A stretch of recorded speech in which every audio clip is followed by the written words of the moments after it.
everyone, this is Shaanee. I'm from Dream English. I'm the director here. So from previous videos, we talked about the possible mistakes that everyone are making about your speaking in terms of your read aloud, repeat sentence, describe image, read your lecture, and also the answer short question. Now we continue the same contents. We are talking about writing this week. So in writing, it's a lot easier compared with any other exams that you are taking, for example, your IELTS or your OET. But in PTE and in this writing, even though it's easy, but we are still making a lot of mistakes. So now I'm going to talk about the possible or the current mistakes that all of students are making so that you can avoid such mistakes. So number one, so first of all, we can look at the screen. So in the exam, you have a screen like this, similar. You have like a passage, and then below the passage, you have a typing box where you can type all the possible answers. So number one mistakes is a lot of us, we are finishing the exams within 2 or 3 minutes. How did they do that? So what students do is they go to not even read the passage without reading. You just go there quickly, copy the one sentence. Okay, somewhere in the middle, you copied that one sentence, and then you just type it and put it into the box. So that's number one mistake that you're making. You copy without reading. And number two mistakes is the question clearly asks us to write a one sentence summary. And look at what you guys copied. You copied a sentence over here, and obviously there are 2 sentences in the middle. That's a very bad mistake because you are having the wrong structure of your answer. So if you write more than 2 sentences, that means if you have more than 2 full stops, then your structure is wrong. Then you will get 0 for this question.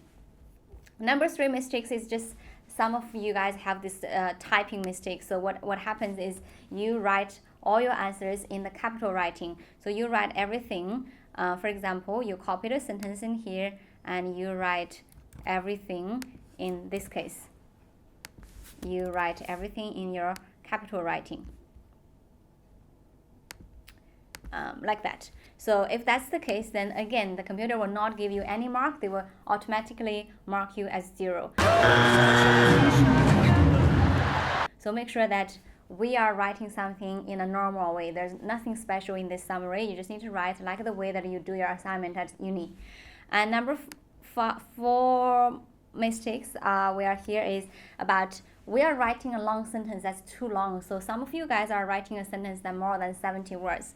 So let me show you what kind of the summary that some of students write. So some of you guys write a summary like, say, you got the right points, and then what you did was you copied the first sentence. And in the exam, you cannot copy because for saving some time here, so I just copy. So you copied everything, and you use your comma, and you use the and what you did was you did another sentence,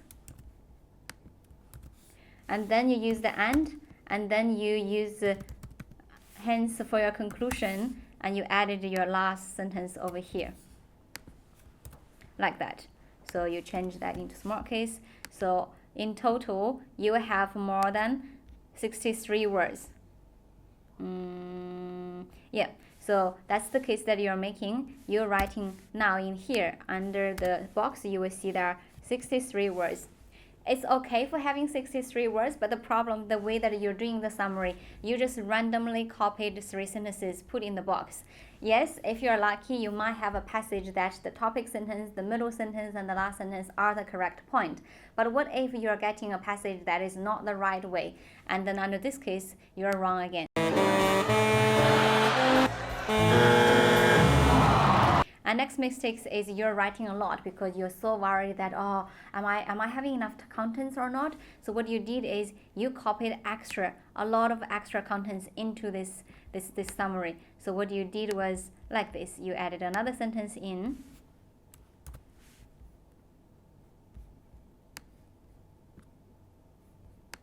And then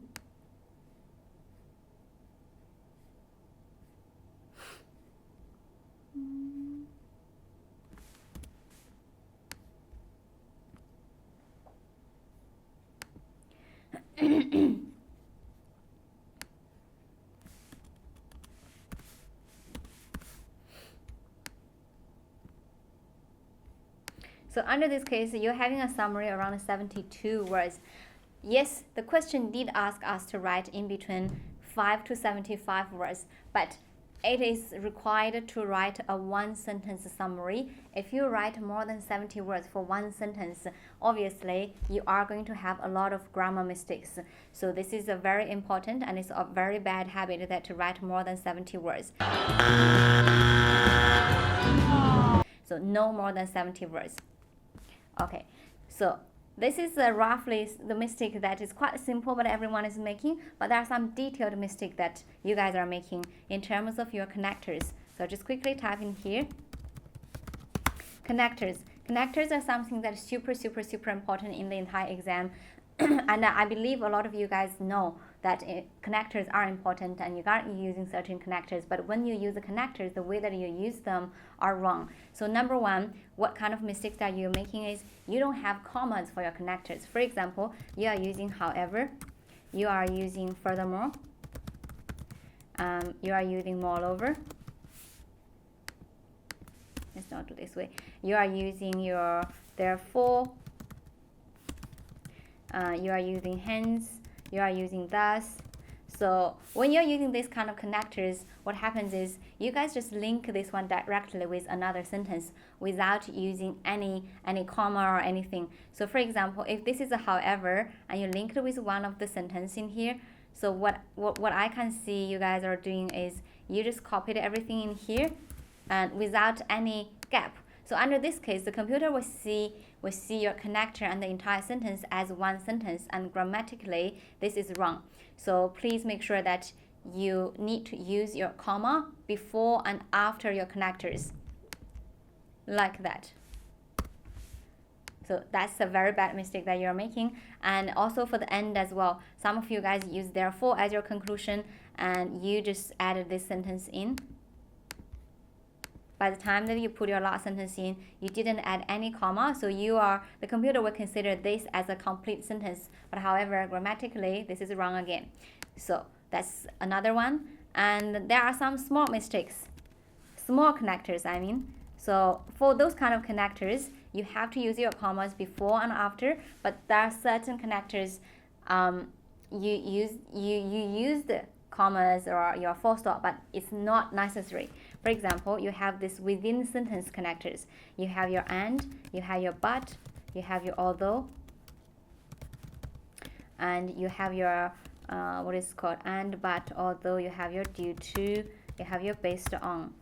So those connectors, we normally use them within the sentence, but what happens to you guys just remember, okay, I have been told you have to use commas before and after the connectors, and now you are using all the commas before and after all of this small word. So under this case, it's a wrong again. So please make sure that you don't want to have any connectors after this and or but. So they should be very clean. You need to use and should be like this.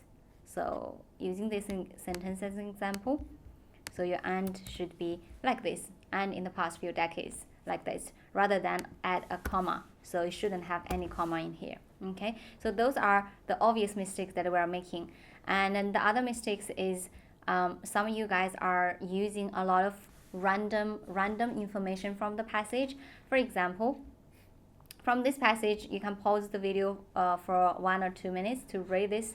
So when you do this video, there are a lot of random name pop up. So under this case, those random names are not important. And then a lot of you guys are focusing too much on writing down those random names, Miss Universe and International.